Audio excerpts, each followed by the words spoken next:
Hello everyone, welcome to the channel current affairs by Ravi. और आज के सेशन में हम 10,000 क्वेश्चन सीरीज का पार्ट नंबर 19 यहाँ पर डिस्कस करने वाले हैं। तो इसमें हम टॉप 50 एमसीक्यूज को डिस्कस करेंगे विद एक्सप्लेनेशन। ये पूरी सीरीज काफ़ी इंपॉर्टेंट होने वाली है आपके सभी एग्जाम के पॉइंट ऑफ व्यू से, तो उसको एंड तक ज़रूर देखिएगा। इसके अलावा इस पूरे बैच में क्या-क्या आपको मिलने वाला है, क्या इसके फीचर्स होने वाले हैं, वो अब हम डिस्कस करने वाले हैं। तो देखिए, ये है हमारा 10,000 क्वेश्चन का जीके जीएस का एमसीक्यू बैच, जो कि कंप्लीटली रवि सर के नोट्स यहाँ पर है। इसमें आपको जीके जीएस का पूरा सिलेबस मिलेगा, साथ ही में कैसे आप जीके जीएस को करंट अफेयर से रिलेट कर सकते हो, वो भी हम यहाँ पर समझने वाले हैं। एंड इसके साथ-साथ जितने भी आपके पीवाईक्यूज़ हैं, उन सभी का डिस्कशन होगा और आपके एग्ज़ाम में 95% से ज़्यादा क्वेश्चंस आपको इन्हीं नोट्स और इन्हीं वीडियो से देखने के लिए मिल जाएँगे। अब यहाँ पर आपके लिए 2 फीचर्स ये हैं, पहला तो ये, अगर आपको वीडियोज़ को फ्री में देखना है, तो इसके लिए आपको हमारे channel that is current affairs by Ravi पर विज़िट करना है। आपको सभी जो वीडियोज़ हैं वहाँ पर फ्री ऑफ कॉस्ट मिल जाएँगी। लेकिन अगर आपको वीडियोज़ के साथ-साथ इसके नोट्स, पीडीएफ एंड साथ ही में अनलिमिटेड टेस्ट को अटेम्प्ट करना है, तो उसके लिए आपको हमारा जो पेड बैच है उसको ज्वाइन करना है। जैसे आप पेड बैच को ज्वाइन करोगे तो आपको डेली एप्लीकेशन पे क्लासेस मिलेंगी विद डिटेल एक्सप्लेनेशन। सभी आपके जीके जीएस के सब्जेक्ट्स भी यहाँ पर कवर होंगे, एग्जाम ओरिएंटेड पूरा कंटेंट रहेगा। एंड जितने भी पीवाईक्यूज हैं, मोस्ट रिपीटेड क्वेश्चंस हैं, उन सभी का डिस्कशन होगा। साथ ही में पूरा कंटेंट यहाँ पे बाइलिंगुअल फॉर्मेट में रहेगा और बेसिक से लेके हाई लेवल के सभी क्वेश्चंस का डिस्कशन यहाँ पे होने वाला है।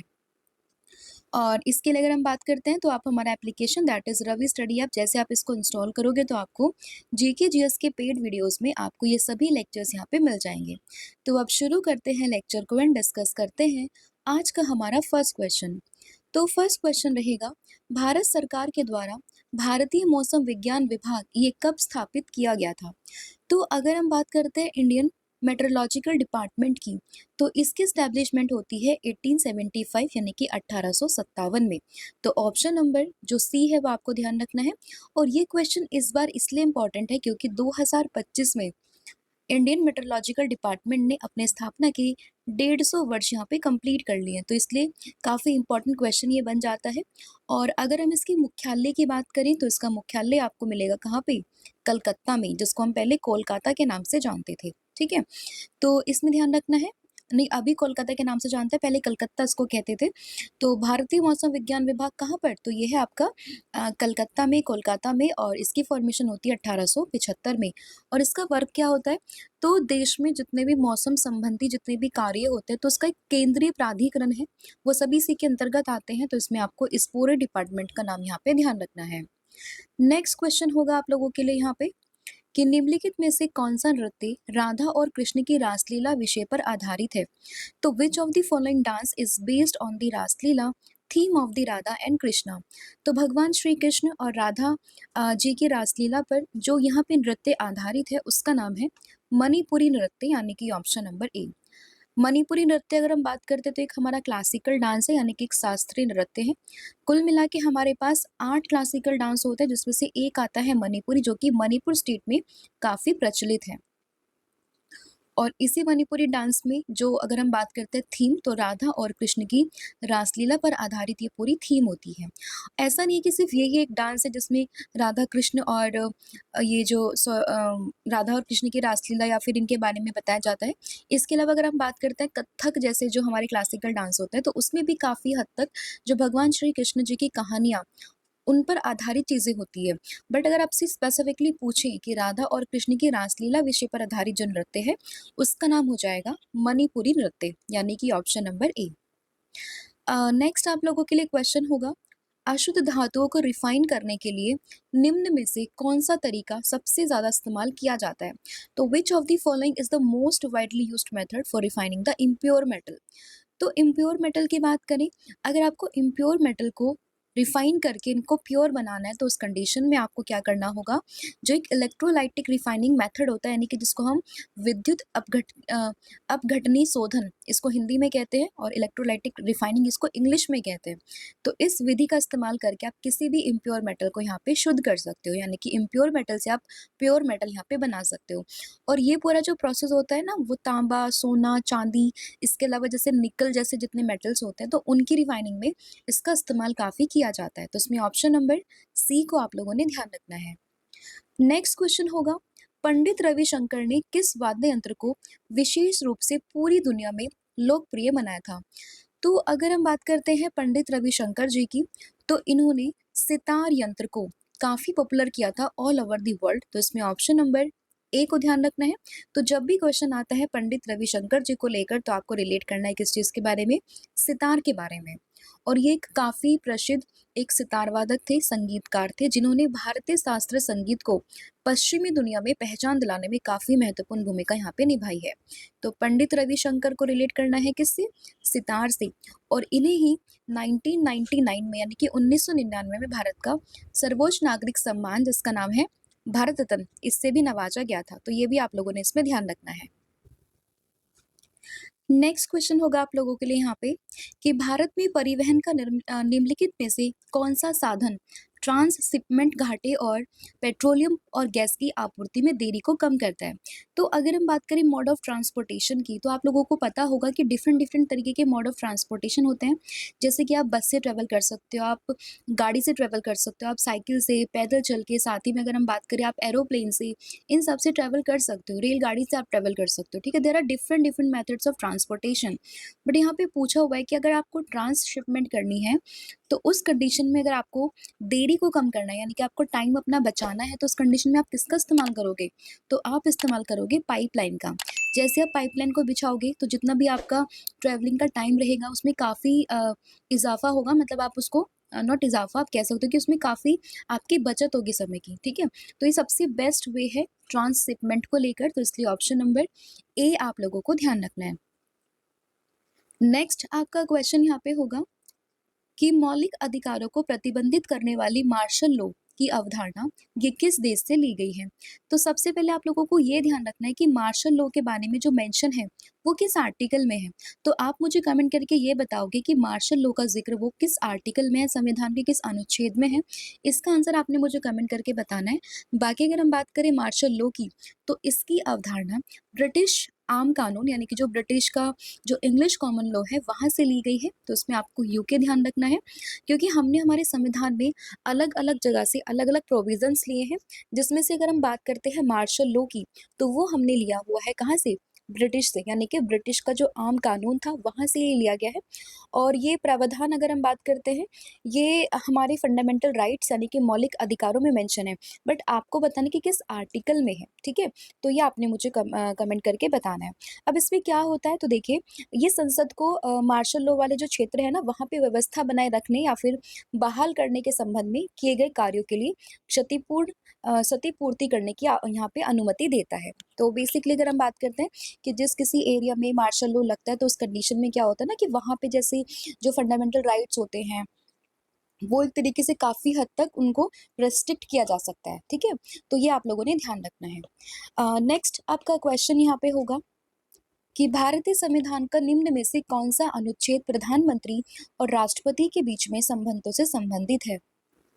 अगर हम आउट ऑफ दीज ऑप्शंस की बात करते हैं, तो उसमें प्रधानमंत्री और राष्ट्रपति के बीच में जो संबंध है, उनसे संबंधित जो आर्टिकल है वो जाएगा अनुच्छेद नंबर 75 यानी कि आर्टिकल नंबर 75। तो उसमें ऑप्शन नंबर जो डी है वो आप लोगों को ध्यान रखना है। तो जब आप देखोगे ना आर्टिकल 75, 74, 78, तो ये काफ़ी हद तक जो प्रधानमंत्री और राष्ट्रपति है उनके बीच में क्या रिलेशन है, उनके बारे में यहाँ पे दर्शाता है। तो जैसे अगर हम बात करते हैं आर्टिकल 75 की, तो इसके अनुसार ये कहा जाता है कि राष्ट्रपति प्रधानमंत्री की नियुक्ति करते हैं और प्रधानमंत्री की सलाह पर जो अन्य मंत्रीगण होते हैं उनकी नियुक्ति भी करते हैं कौन? राष्ट्रपति। लेकिन सलाह किसकी होती है? प्रधानमंत्री की होती है। तो इसलिए इन दोनों के बीच में संबंध जो होता है वो आर्टिकल 75 में यहाँ पे मेंशन किया गया है। नेक्स्ट क्वेश्चन यहाँ पर होगा, निम्न में से किसने 1920 में ताशकंद में प्रवासी भारतीय कम्युनिस्ट पार्टी की स्थापना की थी? तो अगर हम बात करते हैं कि who among the following founded an communist party of India at Tashkent in 1920, तो सबसे पहले तो आपको एक क्वेश्चन ये ध्यान रखना है कि जो कम्युनिस्ट पार्टी ऑफ इंडिया थी ना, यानी कि प्रवासी भारतीय कम्युनिस्ट पार्टी, ताशकंद में इसकी स्टैब्लिशमेंट होती है 1920 में। तो इसकी स्टैब्लिशमेंट करता कौन है? तो ऐसा नहीं है कि यहाँ पे सिर्फ एक ही व्यक्ति है, काफ़ी सारे लोगों की इन्वॉल्वमेंट होती है, but out of these option अगर हम मोस्ट इंपॉर्टेंट पर्सन की बात करें, तो उसमें नाम आता है एम एन रॉय का, यानी कि ऑप्शन नंबर डी। आपने संविधान में इनके बारे में काफ़ी पढ़ा होगा, एम एन रॉय के बारे में। ठीक है। बाकी भी ध्यान रखना है कि एम एन रॉय ने ही प्रवासी भारतीय कम्युनिस्ट पार्टी की स्थापना करी थी 1920 में। अगर आपको याद होगा, कम्युनिस्ट थर्ड इंटरनेशनल की दूसरी विश्व कांग्रेस थी जिसमें भारत की एक प्रवासी कम्युनिस्ट पार्टी के निर्माण की नींव रखी थी। तो एक क्वेश्चन ये भी बनता है कि अगर हम बात करें ना प्रवासी कम्युनिस्ट पार्टी, इसकी नींव किस कांग्रेस से रखी गई थी, तो बेसिकली एक यहाँ पे विश्व कांग्रेस हुई थी जिसका नाम था कम्युनिस्ट थर्ड इंटरनेशनल। उसकी सेकेंड विश्व कांग्रेस थी 1920 में, जिसमें इस पूरी पार्टी की नींव यहाँ पे रखी गई थी। और इस पूरे कांग्रेस में डिफरेंट डिफरेंट लोग थे, like M N Roy, Evelyn Roy ड्रेड, एवनी मुखर्जी, इन सभी का योगदान था। एंड इन्हीं में से कुछ लोगों ने मिलकर फिर बाद में इस पार्टी को यहाँ पे बनाया था। और जो जो इसमें नाम सबसे इंपॉर्टेंट यहाँ पे आता है, तो इसमें आपको एम एन रॉय का नाम जो है वो ध्यान रखना है। तो ऑप्शन नंबर जो डी है वो यहाँ पे करेक्ट हो जाएगा। नेक्स्ट क्वेश्चन होगा, स्वतंत्रता के समय भारत में निम्नलिखित में से कौन सा सूक्ष्म वित्त संस्थान स्थापित किया गया था? तो अगर हम बात करते हैं ना माइक्रो फाइनेंस इंस्टीट्यूशन, वो कौन सा एस्टैब्लिश्ड हुआ था at the time of independence? तो उसमें नाम आता है ग्रामीण सहकारी समितियां, यानी कि रूरल कोऑपरेटिव्स का। तो इसमें ऑप्शन नंबर जो बी है वो आप लोगों को ध्यान रखना है। और इन रूरल कोऑपरेटिव्स का वर्क क्या होता है? तो इनका वर्क होता है कि ग्रामीण और जो कृषि क्षेत्र के इलाके हैं ना, वहां पर ऋण और वित्तीय सेवाओं को प्रदान करना। इससे क्या होता है कि अगर ग्रामीण इलाकों में बात करें तो जो साहूकार वगैरह होते हैं, जो उनका शोषण कई बार वो लोग करते हैं, तो उससे बचाना, ठीक है।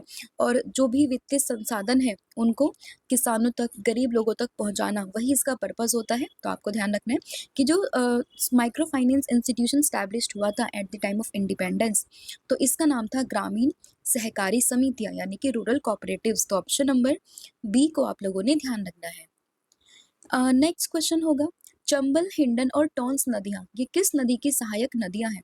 तो अगर हम बात करें चंबल नदी की, हिंडन नदी की और टॉन्स नदी की, तो ये तीनों ही नदियां जो ट्रिब्यूटरीज है वो हो जाएंगी यमुना नदी की ट्रिब्यूटरी। तो इसमें ऑप्शन नंबर जो ए है वो आप लोगों को ध्यान रखना है। और यमुना नदी की बात करते हैं तो ये गंगा की, तो जो गंगा रिवर है ना उसकी सबसे बड़ी सहायक नदी यहाँ पर होगी यमुना। और यमुना की तीन यहाँ पे सहायक नदियां जो आती है इंपॉर्टेंट वाली, वो है चंबल, हिंडन और टॉन्स, ठीक है। तो ये आप लोग इसमें ध्यान रखिएगा, ठीक है। नेक्स्ट यहाँ पे क्वेश्चन होगा, the race of my life ये किस खिलाड़ी की आत्मकथा है? तो एक यहाँ पे ऑटोबायोग्राफी है by the name of the race of my life. तो द रेस से आप समझोगे मिल्खा सिंह जो कि एक एथलीट थे, तो मिल्खा सिंह जी की यहाँ पे आत्मकथा है जिसका नाम है the race of my life. और ये मैं कई बार आप लोगों को बता चुकी हूँ कि आत्मकथा में और यानी कि ऑटोबायोग्राफी में, और अगर हम बात करते हैं बायोग्राफी में, डिफरेंस क्या होता है। ऑटो मतलब कि इंसान खुद से लिखेगा उस बायोग्राफी को, एंड सिर्फ मतलब बायोग्राफी की बात करते हैं वो कोई भी पर्सन लिख सकता है। जैसे कि ये ऑटोबायोग्राफी है तो इसका मतलब ये मिल्खा सिंह जी के द्वारा खुद ने ही लिखी गई है। और सिंपल यहाँ पे बायोग्राफी होता है, दैट मीन्स इनकी पूरे जीवन का वृतांत ये किसी और व्यक्ति ने यहाँ पे लिखा हुआ है। तो there is a difference between both, right. तो ये आप लोगों ने इसमें ध्यान रखना है। और ये मिल्खा सिंह ने और साथ ही में इनकी जो बेटी है, उन्होंने साथ में मिलकर इस पूरी बुक को यहाँ पे लिखा था, ठीक है। इनकी बेटी का नाम था सोनिया सवलांका। उन दोनों ने मिलकर यहाँ पे इस पूरी आत्मकथा को लिखा हुआ है।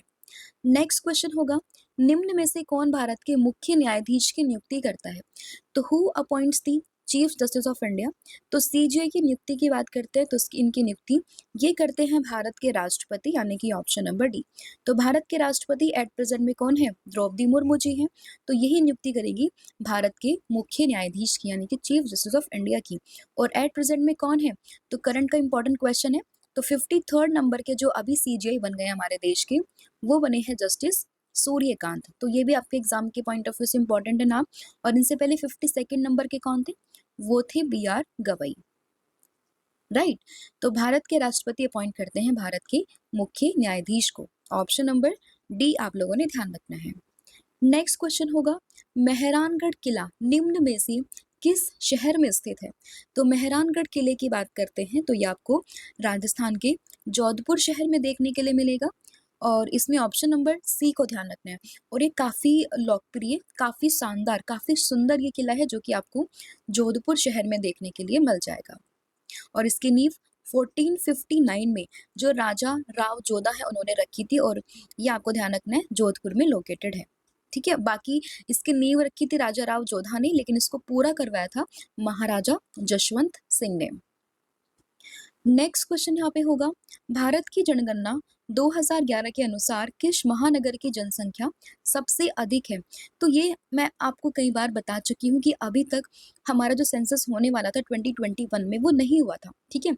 उस समय पे कोरोना था, काफ़ी और अदर रीज़न्स थे जिसकी वजह से 2021 में जो सेंसस होना था वो नहीं हो पाया, क्योंकि हर 10 साल के बाद में सेंसस होता है, ठीक है? तो 2011 में हुआ, 10 साल के बाद भी 2021 में होना था, बट यहाँ पे नहीं हुआ। तो अभी प्रस्तावित है 2026 टू 27 के बीच में हमारा सेंसस होने वाला है। लेकिन तब तक के लिए जो 2011 की जनगणना है वो हमारे लिए काफ़ी इम्पोर्टेंट होती है, ठीक है? तो अगर हम बात करें मेट्रोपॉलिटन सिटी की जिसमें हाईएस्ट पॉपुलेशन है, तो उसमें आंसर होगा मुंबई। तो मुंबई में आपको क्या मिलेगा? सबसे अधिक जनसंख्या वाला महानगर मिलेगा according to the census of 2011। और यहाँ पर मैंने एक और चीज़ डिस्कस करी थी कि जो धारावी है, तो धारावी में भी तो ये जो महाराष्ट्र है ना वहाँ पे धारावी है, तो धारावी जो है ना वो सबसे लार्जेस्ट स्लम कहा जाता है हमारे पूरे इंडिया, इनफैक्ट एशिया का। तो वो फैक्ट भी आप लोगों ने ध्यान रखना है। नेक्स्ट क्वेश्चन यहाँ पे होगा, 1784 में हाइड्रोजन और ऑक्सीजन के साथ अपने प्रयोग के माध्यम से जल की संरचना की खोज यहाँ पर किसने करी थी? तो इन 1784 who discovered the composition of water through his experiment with the hydrogen and oxygen. तो ये किसने करी थी? तो आप लोगों को ध्यान रखना है, ये यहाँ पर करी थी हेनरी कैवेंडिश ने, यानी कि ऑप्शन नंबर ए।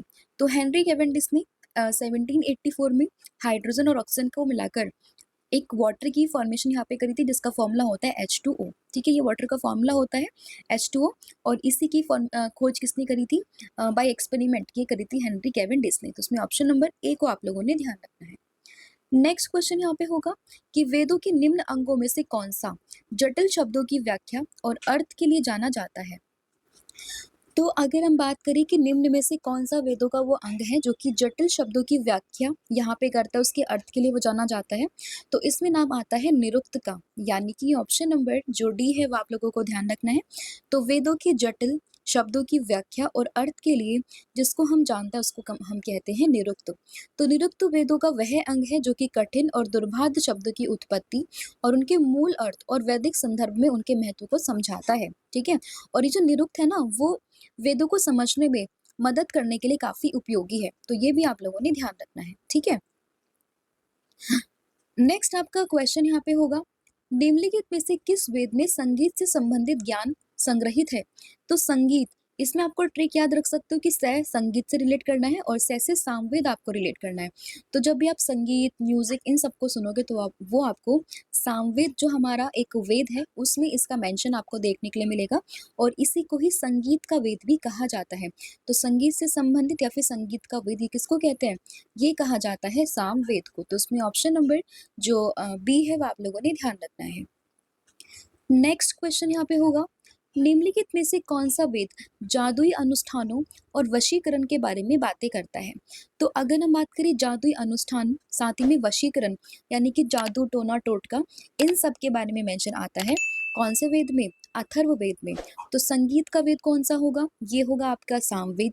सबसे पुराने वेद की बात करें तो वो होता है आपका ऋग्वेद। और अगर आपसे पूछे जादू टोना या फिर जो वशीकरण ये सब होता है, ये सब मेंशन है अथर्व वेद में। तो उसमें ऑप्शन नंबर जो ए है वो आपको ध्यान रखना है। और अथर्व वेद को ही ब्रह्मा वेद भी कहा जाता है, कई बार किसी किसी बुक में इसको ब्रह्मा वेद भी रेफर किया गया है, तो वो भी आप इसमें एक तरीके से याद रख सकते हो, ठीक है? तो ये पूरा जो वेद है उसमें जादू टोना भूत प्रेत औषधियाँ इन सब के बारे में मेंशन यहाँ पे किया गया है। नेक्स्ट क्वेश्चन यहाँ पे होगा कि निम्नलिखित में से कौन पाटलिपुत्र में स्थानांतरित होने से पहले कई वर्षों तक मगध की राजधानी थी? तो मगध की राजधानी अगर आपसे पूछे तो आपको याद आता है राजगृह के बारे में, लेकिन राजगृह जब इसकी राजधानी थी तो बाद में इसको ट्रांसफर किया गया था पाटलिपुत्र में। तो अगर आपसे पूछे कि राजगृह के बाद में मगध की राजधानी क्या हुई थी तो वो थी पाटलिपुत्र। और अगर आपसे पूछे कि पाटलिपुत्र से पहले मगध की राजधानी क्या थी तो आंसर होगा राजगृह। तो क्वेश्चन कैसे भी वो घुमा के पूछे बट आपको आंसर ध्यान रखना है राजगृह और पाटलिपुत्र के बारे में। पहले थी राजगृह, बाद में हुई थी पाटलिपुत्र। किसकी राजधानी? मगध की राजधानी, राइट? नेक्स्ट क्वेश्चन यहाँ पे होगा कि निम्नलिखित में से कौन मुख्य रूप से मद्रास होम लीग की स्थापना से जुड़ा हुआ है? तो आउट ऑफ दीज ऑप्शंस इनमें से कौन वो है जो कि होम लीग ऑफ मद्रास इससे रिलेटेड है। तो अगर हम बात करते हैं होम रूल लीग की, तो उसमें जो नाम आता है वो आता है किसका? एनी बेसेंट का, यानी कि ऑप्शन नंबर बी। तो इसमें आपने 2 पर्सन के नाम सुने होंगे, एक तो है एनी बेसेंट और एक आता है बाल गंगाधर तिलक जी। ये दोनों का ही काफ़ी बड़ा योगदान रहता है होम रूल लीग को एस्टैब्लिश करने का। लेकिन अगर आपसे स्पेसिफिकली पूछे कि मद्रास में जो होम रूल लीग थी, इसकी स्थापना किसने करी थी? तो इसकी स्थापना करी थी एनी बेसेंट ने। ईयर की बात करें तो 1916 में। तो ये ईयर भी काफ़ी इंपॉर्टेंट है, इनका नाम भी इंपॉर्टेंट है और इन्होंने home rule league of Madras इसकी एस्टैब्लिशमेंट यहाँ पे करी थी, ठीक है? तो ये इंपॉर्टेंट है, आप लोगों को ध्यान रखना है। इसके अलावा अगर हम बात करते हैं एनी बेसेंट की, तो एक इनसे रिलेटेड फैक्ट यहाँ पे आता है। वो फैक्ट क्या है कि आईएनसी की सबसे पहली जो यहाँ पे महिला अध्यक्ष थी, वो कौन थी? वो थी एनी बेसेंट। लेकिन अगर आपसे पूछे कि भारतीय महिला अध्यक्ष कौन थी, तो वहाँ पे आंसर डिफरेंट होगा। वो होगी कौन? ये हो जाएंगी सरोजनी नायडू, ठीक है? दोनों में डिफरेंस है, दोनों फैक्ट आपको याद रखना है, एग्जाम में कई बार पूछे गए हैं। नेक्स्ट क्वेश्चन होगा, before we visit the goddess इस उपन्यास के लेखक कौन है? तो before we visit the goddess इस उपन्यास के लेखक यहाँ पर है चित्रा बनर्जी दिवाकरुणी, यानी कि ऑप्शन नंबर जो ए है वो आप लोगों को ध्यान रखना है। तो ये लेखक है किस उपन्यास की? Before we visit the goddess. Next question होगा यहाँ पे कि निम्न नेताओं में से किसने 1940 में कांग्रेस की महिला शाखा की स्थापना यहाँ पर करी थी? तो कांग्रेस की महिला शाखा की स्थापना जिसने करी थी 1940 में, वो नाम आता है सुचेता कृपलानी का, यानी कि ऑप्शन नंबर जो सी है वो आप लोगों को ध्यान रखना है। और सुचेता कृपलानी की अगर हम बात करें ना, तो ये किसी भी स्टेट की पहली सीएम यहाँ पे बनी थी। और वो स्टेट कौन सा था? ये था उत्तर प्रदेश। तो उत्तर प्रदेश की पहली महिला मुख्यमंत्री कौन थी? ये थी सुचिता कृपलानी। लेकिन अगर आपसे पूछे कि ऑल ओवर इंडिया में सबसे पहली जो मुख्यमंत्री बनी थी वो कौन थी, तो वो भी कौन थी? वो भी सुचिता कृपलानी ही थी, ठीक है? तो क्वेश्चन को घुमा के पूछ सकता है, आंसर सेम ही रहेगा अगेन। एंड क्वेश्चन की जो पूछा है ना क्वेश्चन में कि कांग्रेस की महिला शाखा की स्थापना 1940 में ये करी थी सुचिता कृपलानी ने, राइट? नेक्स्ट क्वेश्चन यहाँ पे होगा कि भारतीय लघु उद्योग विकास बैंक, जिसको हम शॉर्ट में कहते हैं सिडबी, इसकी स्थापना ये किस वर्ष में की गई थी? तो सिडबी बैंक की स्थापना की बात करें तो उसमें ईयर इंपॉर्टेंट है, दैट इज 1990, यानी कि ऑप्शन नंबर ए। तो सिडबी जिसको हिंदी में कहते हैं भारतीय लघु उद्योग विकास बैंक, इसकी स्थापना 2 अप्रैल 1990 को संसद के एक अधिनियम के तहत में की गई थी। अधिनियम इससे पहले आया था, बाद में इसको यहाँ पे फॉर्मेशन की गई थी 1990s में, राइट? और इसका जो मुख्यालय है ना वो काफ़ी इंपॉर्टेंट है। इसका मुख्यालय आपको लखनऊ में देखने के लिए मिलेगा। लखनऊ उत्तर प्रदेश की कैपिटल, वहीं पर आपको इसका हेडक्वार्टर देखने के लिए मिल जाएगा। नेक्स्ट क्वेश्चन यहाँ पे होगा, उत्तर भारत में दुश्मनों को हराने के लिए बारूद का इस्तेमाल ये किसने किया था? तो किसने इसको प्रचलित किया था? तो आप लोगों को याद होगा, जब आपने मुगल एम्पायर को पढ़ा होगा तो सबसे पहले नाम आता है किसका? नाम आता है बाबर का। तो बाबर ने जो दिल्ली सल्तनत था, तो दिल्ली सल्तनत में लास्ट डायनेस्टी लोधी वंश में जो लास्ट रूलर था, उनको और इनके बीच में बैटल होता है, किस चीज़ का? Battle of Panipat. पानीपत का पहला युद्ध इन दोनों के बीच में होता है और उसी युद्ध में बाबर ने यहाँ पे इस्तेमाल किया था गोला बारूद का। और उस समय पे काफ़ी एडवांटेज इनको मिला था, जिसकी वजह से इन्होंने पहला जो ये युद्ध था अपना जीता था। 1526 की हम लोग बात कर रहे हैं और ये बैटल होता है इब्राहिम लोदी और साथ ही में बाबर के बीच में। और इसने इब्राहिम लोदी को हराने के लिए तोपों और बारूदों का काफ़ी प्रभावी ढंग से इस्तेमाल किया गया था।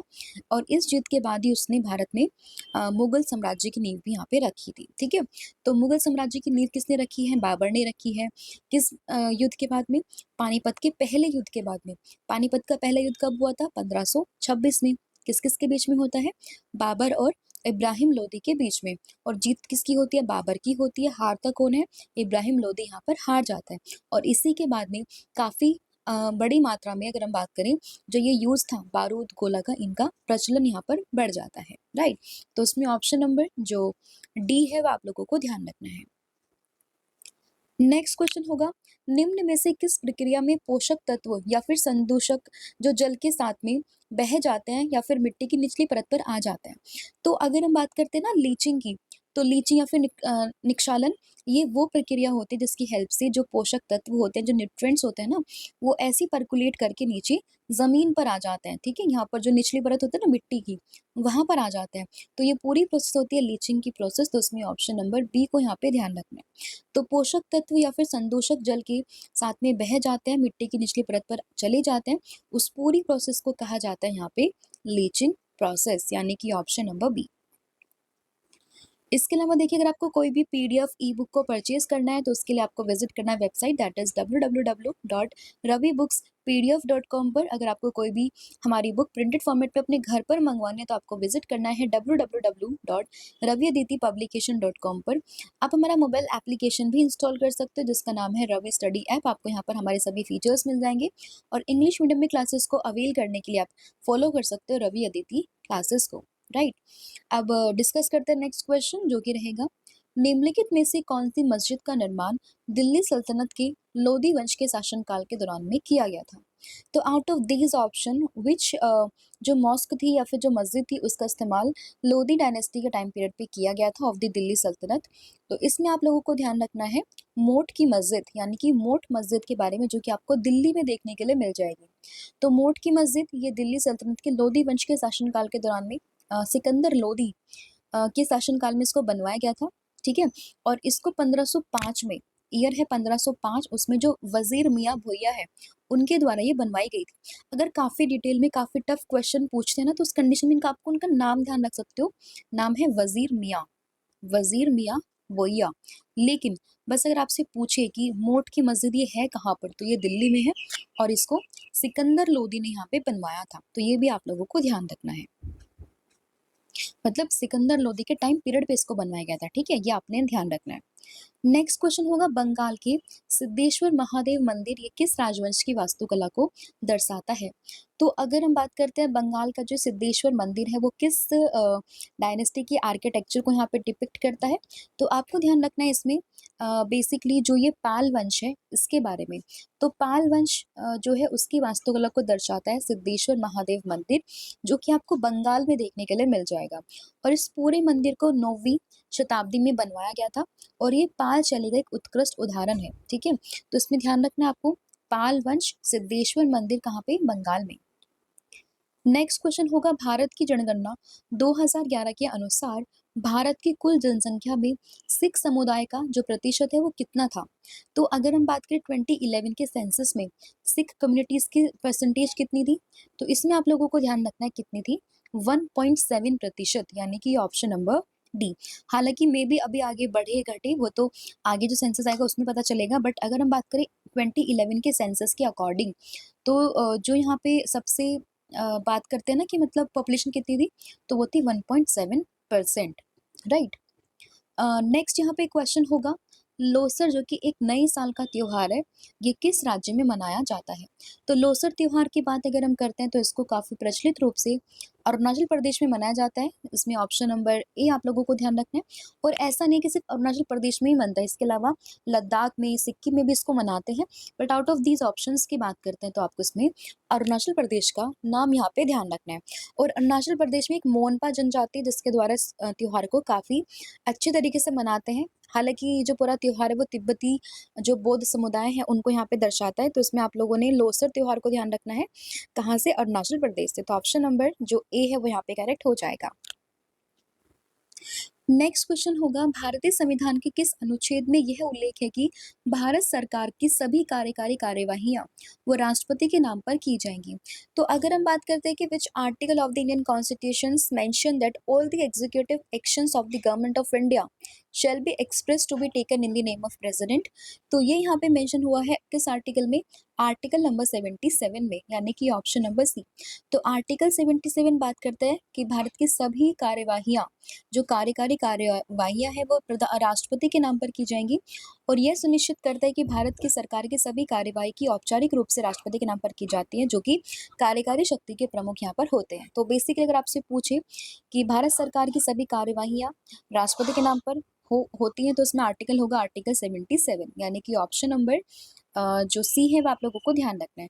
और इसमें भी ना स्पेसिफिकली ना क्लोज होता है, लाइक 77 का फर्स्ट, सेकंड, थर्ड, तो उसमें 77 का जो फर्स्ट है ना क्लोज, उसमें आप लोगों को ध्यान रखना है। राइट। नेक्स्ट क्वेश्चन यहाँ पे होगा कि कौन सा अधिनियम राष्ट्रीय ध्वज और राष्ट्रगान का अनादर यहाँ पर रोकता है। तो कौन सा ऐसा एक्ट है जो कि प्रिवेंट करता है disrespect to the national flags and the national anthem. तो यहाँ पे जो एक्ट आता है उसका नाम है राष्ट्रीय गौरव अपमान निवारण अधिनियम 1971, यानी कि prevention of the insult to the national honours act 1971। तो उसमें ऑप्शन नंबर जो डी है वो आप लोगों को ध्यान रखना है। नेक्स्ट यहाँ पे क्वेश्चन होगा कि एमएस वर्ड में अंडू ऑपरेशन करने के लिए किस कीबोर्ड शॉर्टकट का इस्तेमाल यहाँ पे किया जाता है। तो ये भी कंप्यूटर का काफ़ी इंपॉर्टेंट, काफ़ी बेसिक सा क्वेश्चन है जो कि अक्सर एग्जाम में देखने के लिए मिलता है। तो जब भी आप कोई भी काम करते हो एमएस वर्ड में, अगर आपको अंडू ऑपरेशन का इस्तेमाल करना है, अंडू का मतलब क्या होता है कि बेसिकली जैसे अगर हम बात करें कि आपने कोई चीज़ को लिखते-लिखते हटा दिया है और अंडू ऑप्शन को जैसे ही आप करोगे तो जो आपने हटाया ना वो वापस से आ जाएगा, ठीक है? तो बेसिकली यह आपको आपकी पिछली कार्यवाही को पूर्ववत करने की अनुमति यहाँ पर देता है। वो कोई भी एक्शन हो सकता है, अगर आपने डिलीट किया है तो वो आपको, अगर डिलीट करा है ना तो आप वापस उसको ला सकते हो। आपने कोई वर्ड वहाँ से रिमूव किया तो उस वर्ड को आप वापस से ला सकते हो और इसके लिए जिस शॉर्टकट का इस्तेमाल होता है उसका नाम है कंट्रोल+Z। तो कंट्रोल-Z होता है किस चीज़ के लिए? अंडू के लिए। और रेडो के लिए जो होता है वो होता है कंट्रोल+Y, ठीक है? कंट्रोल+Y, तो ये आप लोगों ने ध्यान रखना है। नेक्स्ट क्वेश्चन यहाँ पे होगा, निम्नलिखित में से कौन सी नदी बंगाल की खाड़ी में गिरती है। तो बंगाल की खाड़ी में जौन सी रिवर यहाँ पे ड्रेन होती है वो यहाँ पर हो जाएगी गोदावरी रिवर, यानी कि ऑप्शन नंबर ए। अब यहाँ पर आप देखिएगा कि जो ये गोदावरी रिवर है, आप जब इसका मैप देखोगे तो बेसिकली ये बे ऑफ बंगाल में ड्रेन होती है, ठीक है? मतलब ये फाइनली जो इसका पूरा मुहाना, या फिर आप कह सकते हो ना कि पूरा जो फाइनली जाके जो गिरती है फिर मिलती है, तो ये मिलती है बे ऑफ बंगाल में। तो उसमें ऑप्शन नंबर जो ए है वो आप लोगों ने ध्यान रखना है, ठीक है? नेक्स्ट, निम्नलिखित में से कौन सी नदी पूर्व की ओर बहती है। तो पूर्व की ओर बहने का मतलब है यहाँ पे कि कौन सी ऐसी रिवर है जो पूर्व की ओर बहती है। तो इसमें आप लोगों को ध्यान रखना है दामोदर, ठीक है? तो आउट ऑफ दीज ऑप्शन आपने नर्मदा को देखा, तापी को देखा, मांडोवी को देखा, तो ये इधर की तरफ बहती है, ठीक है? बट दामोदर रिवर की बात करें तो ये आपको पूर्व की ओर, ये है ना नॉर्थ, साउथ, ईस्ट, वेस्ट, तो ये इधर की तरफ बहती है, ईस्ट की तरफ बहती है। तो इसमें ऑप्शन नंबर ए को आप लोगों ने ध्यान रखना है। नेक्स्ट क्वेश्चन यहाँ पे होगा, पंडित बिरजू महाराज निम्न में से किस नृत्य शैली से संबंधित है। तो अगर हम बात करते हैं पंडित बिरजू महाराज जी की, तो इनका संबंध आपको मिलेगा कथक नृत्य से। अगेन कथक भी एक हमारा क्लासिकल डांस ही है, ठीक है? और ये उत्तर भारत में काफी प्रचलित है। तो इसमें आप लोगों को कथक के बारे में ध्यान रखना है, पंडित बिरजू महाराज से रिलेटेड। नेक्स्ट यहाँ पे क्वेश्चन होगा आप लोगों के लिए कि भारतीय संविधान के 97वें संविधान संशोधन अधिनियम के द्वारा राज्य के नीति निर्देशक सिद्धांत के तत्वों को किस अनुच्छेद में जोड़ा गया था। तो बेसिकली 97 अमेंडमेंट था जिसके द्वारा जो यहाँ पे आर्टिकल है 43B, इसको डीपीएसपी इसमें जोड़ा गया था, ठीक है? डीपीएसपी आयरलैंड से लिए गए हैं, भाग नंबर 4 में आते हैं, 36 से लेकर 51 के बीच में आर्टिकल्स आते हैं, ठीक है? उसमें जो 43B है वो जोड़ा गया था 97 अमेंडमेंट एक्ट 2011, 2011 का 97वां संविधान संशोधन था जिसके द्वारा आर्टिकल 43 को जोड़ा गया था। और इस अनुच्छेद का उद्देश्य क्या है? इस अनुच्छेद का उद्देश्य है कि जो सहकारी समितियां, उनके स्वैच्छिक गठन, स्वायत्त कार्यप्रणाली और लोकतांत्रिक नियंत्रण और व्यावसायिक प्रबंधन को बढ़ावा देना, ठीक है? तो ये आप लोगों ने ध्यान रखना है। नेक्स्ट क्वेश्चन यहाँ पे होगा, निम्नलिखित में से कौन विधान के माध्यम से अंतर जातीय और अंतर धार्मिक विवाहों को बढ़ावा देने के लिए जाना जाता था। तो out of these option who was well known for promoting the intercaste and inter religious marriage through the legislation. तो इसमें सबसे बड़ा योगदान आता है राजा राम मोहन राय जी का, यानी कि ऑप्शन नंबर ए। तो राजा राम मोहन राय की अगर हम बात करते हैं तो उन्होंने अंतर जाति विवाह, अंतर धार्मिक विवाह, इसको काफी बढ़ावा दिया था क्योंकि उन्होंने जो ब्रह्म समाज की स्थापना करी थी ना, जो तर्कवाद, समानता, सामाजिक सुधारों को बढ़ावा देता था, ठीक है? तो राजा राम मोहन राय आप लोगों को ध्यान रखना है, काफी इंपॉर्टेंट नाम है, ऑप्शन नंबर ए। नेक्स्ट यहाँ पे क्वेश्चन होगा बेसिकली कि निम्न में से किसने भारतीय और पाश्चात्य जो दोनों प्रकार की शिक्षा को बढ़ावा देने के लिए कलकत्ता में वेदांत कॉलेज की स्थापना करी थी। तो अगेन अगर हम बात करें कि जो इंडियन और वेस्टर्न लर्निंग है उनको प्रमोट करने के लिए कलकत्ता में वेदांत कॉलेज की स्थापना करी थी किसने? ये नाम है राजा राम मोहन राय का। अगेन इसमें ऑप्शन नंबर बी आप लोगों को ध्यान रखना है। और इस कॉलेज का भी उद्देश्य था पारंपरिक भारतीय शिक्षा को पश्चिमी वैज्ञानिक अध्ययन के साथ में जोड़ना और लोगों को दोनों ही शिक्षा प्रणाली, दोनों ही ज्ञान प्रणालियों का लाभ पहुंचाना। तो 1825 में इसकी स्थापना करते हैं किसके द्वारा? राजा राम मोहन जी के द्वारा। तो इसमें ईयर भी याद रखना है 1825। नेक्स्ट यहाँ पे क्वेश्चन होगा कि प्रसिद्ध जो बरमुडा ट्रायंगल है वो कहाँ पर स्थित है? तो बरमुडा ट्रायंगल की बात अगर हम करते हैं तो ये आपको देखने के लिए मिलेगा बेसिकली जो अटलांटिक महासागर वाला एरिया है। तो अटलांटिक महासागर में आपको ये बरमुडा ट्रायंगल देखने के लिए मिल जाएगा। बेसिकली एक त्रिकोणीय शेप का होता है, यहाँ पे आप देख सकते हो ना ये वाला, this is the Bermuda triangle जो आपको अटलांटिक महासागर में देखने के लिए मिल जाएगा। नेक्स्ट क्वेश्चन यहाँ पे होगा कि निम्न में से कौन सी परत पृथ्वी के वायुमंडल की सबसे निचली परत यहाँ पर है? तो सबसे निचली परत की अगर हम बात करते हैं तो वो आती है शोभ मंडल, जिसको इंग्लिश में कहते हैं ट्रोपोस्फेयर। तो हमारे वायुमंडल की 5 लेयर्स आती है, जिसमें अगर हम बात करते हैं सबसे नीचे आती है ट्रोपोस्फेयर, फिर आती है stratosphere, mesosphere, thermosphere and exosphere. तो सबसे निचली परत में आता है ट्रोपोस्फेयर का नाम, जिसको हिंदी में कहा जाता है शोभ मंडल, यानी कि option number D. Next question होगा कि भारतीय संविधान का कौन सा अनुच्छेद पंचायतों के खातों की लेखा परीक्षा यानी कि audit of the accounts of the panchayat इनसे रिलेटेड है?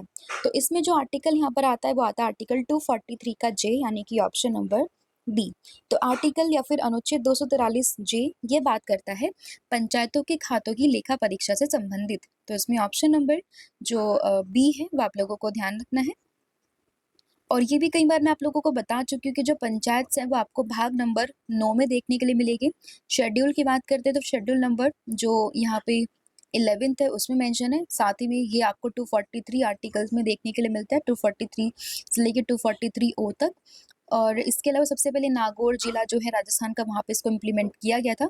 तो ये फैक्ट ऑलरेडी मैं आपके साथ में डिस्कस कर चुकी हूँ, तो आपको ये फैक्ट्स भी यहाँ पे ध्यान रखना है, ठीक है। नेक्स्ट यहाँ पे क्वेश्चन होगा अत्यधिक लवणीय जल निकाय जिसका नाम है मृत सागर वो निम्न में से किस महाद्वीप में स्थित है?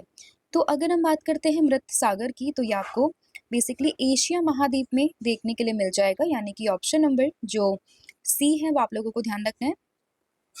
तो ये डेड सी जो है वो आपको एशिया महाद्वीप में देखने के लिए मिलेगा। और डेड सी आप देखोगे मैप में तो ये जो इजराइल जॉर्डन वाला इलाका है ना, आपको इसके बॉर्डर पे यहाँ पे डेड सी देखने के लिए मिल जाएगा।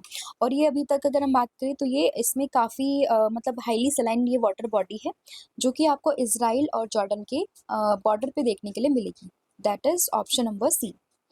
नेक्स्ट क्वेश्चन होगा कि मेमोरी डिवाइस का प्रत्येक सेल बाइनरी नंबर के रूप में सूचना के एक बिट को स्टोर करने में सक्षम होता है। तो यहाँ पे जो बिट शब्द है इसका फुल फॉर्म क्या होता है, इसका मतलब क्या होता है?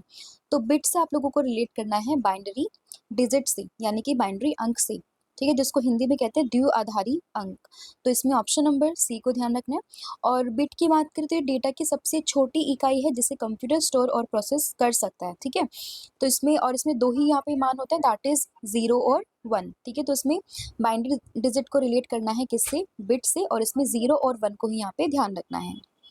नेक्स्ट क्वेश्चन यहाँ पे होगा निम्न में से कौन सा भारतीय शहर संतरे के लिए काफी प्रसिद्ध है? संतरे के लिए जो यहाँ काफी फेमस जो एक शहर है वो आपको महाराष्ट्र का नागपुर देखने के लिए मिलेगा। तो जो महाराष्ट्र का नागपुर है वो काफी फेमस है किस चीज को लेके? संतरों को लेके। तो इसमें ऑप्शन नंबर ए आप लोगों को ध्यान रखना है। और इसको ही ऑरेंज सिटी के नाम से भी कहा जाता है। ऑरेंज सिटी किसे कहते हैं? नागपुर शहर को, क्योंकि ये काफी फेमस है अपने संतरे की खेती को लेकर। नेक्स्ट क्वेश्चन यहाँ पे होगा कंदरिया महादेव मंदिर ये कहाँ पर स्थित है? तो कंदरिया महादेव मंदिर आपको मध्य प्रदेश के खजुराहो में देखने के लिए मिलेगा, यानी कि ऑप्शन नंबर बी। और ये पूरा मंदिर यहाँ पे भगवान शिव को समर्पित है। तो इसमें आपको एक तो वेन्यू ध्यान रखना, दैट इज खजुराहो मध्य प्रदेश में, और ये भगवान शिव जी को समर्पित एक काफी इंपॉर्टेंट मंदिर है, राइट। नेक्स्ट क्वेश्चन यहाँ पे होगा निम्नलिखित में से किस देश में सिंहली एक प्रमुख भाषा है? तो सिन्हली की बात अगर हम करें तो सिन्हली एक जो इम्पोर्टेंट लैंग्वेज आती है वो आती है श्रीलंका से। ये डायरेक्टली क्वेश्चन एनसीईआरटी से लिया हुआ है। आपने अगर एनसीईआरटीज की बुक में देखा होगा कि एक यहाँ पे चैप्टर आता है जिसमें सिन्हलीज और जो तमिल लैंग्वेज है उसके बारे में पूरा चैप्टर वो मेंशन किया हुआ है। तो ये जो दोनों लैंग्वेजेस है ना वो काफ़ी फेमसली नोन है कहाँ पर? श्रीलंका में। तो आपसे सिन्हलीज के बारे में पूछा हुआ है तो आपको श्रीलंका ऑप्शन सी यहाँ पे याद रखना है। नेक्स्ट क्वेश्चन यहाँ पे होगा भारत में किसी भी राज्य की सीमाओं में परिवर्तन संबंधी जो अधिकार दिए जाते हैं वो किसमें नियत है? तो who is authorised to alter the boundaries of any states in India? तो ये यहाँ पे पावर आती है पार्लियामेंट यानी कि संसद के पास में। तो ऑप्शन नंबर जो डी है वो आपको ध्यान रखना है। तो अगर आपको किसी भी स्टेट की बाउंड्री को चेंज करना है, उसको अल्टर करना है, तो उसके बारे में जो पावर आती है, वो आती है संसद यानी कि पार्लियामेंट के पास में।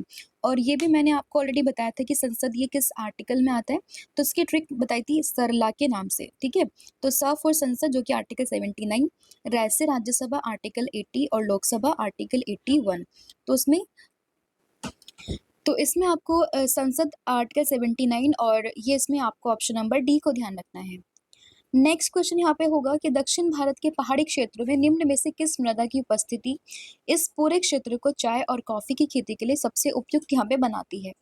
तो अगर हम बात करते हैं कि presence of which of the following soil in the hilly areas of the south India makes the region suitable for the tea and coffee cultivation, तो उसमें नाम आता है लेटराइट सॉइल का यानी कि ऑप्शन नंबर ए, ठीक है? तो जो लेटराइट सॉइल है ये काफ़ी अच्छी होती है चाय और कॉफ़ी की खेती के लिए, जो कि दक्षिण भारत की पहाड़ी में काफ़ी इम्पोर्टेंट है। तो इसमें आपको ध्यान रखना है ऑप्शन नंबर ए का। तो दक्षिण भारत की पहाड़ी क्षेत्र में जो लेटराइट सॉइल है इसी की वजह से जो वहाँ पे चाय और कॉफ़ी की खेती काफ़ी अच्छी हो पाती है। तो ऑप्शन नंबर ए को ध्यान रखना है। नेक्स्ट है बम्बई में प्रार्थना समाज की स्थापना ये किस वर्ष में की गई थी? तो प्रार्थना समाज की स्थापना बम्बई में 1867 में हुई थी, जिसकी स्थापना करी थी आत्माराम पांडुरंग ने। ठीक है, तो इसमें ईयर इंपॉर्टेंट है 1867 और की किसने थी? आत्मारंग पांडुराम ने। ठीक है, तो इसमें ऑप्शन नंबर बी को आप लोगों ने ध्यान रखना है। नेक्स्ट क्वेश्चन होगा यहाँ पे, थिम्पू भारत की किस पड़ोसी देश की राजधानी है? तो अगर हम बात करें थिम्पू की तो ये आपको भूटान की राजधानी के नाम से ध्यान रखना है। तो भूटान की राजधानी क्या होगी? ये हो जाएगी थिम्पू। ठीक है, इंपॉर्टेंट है।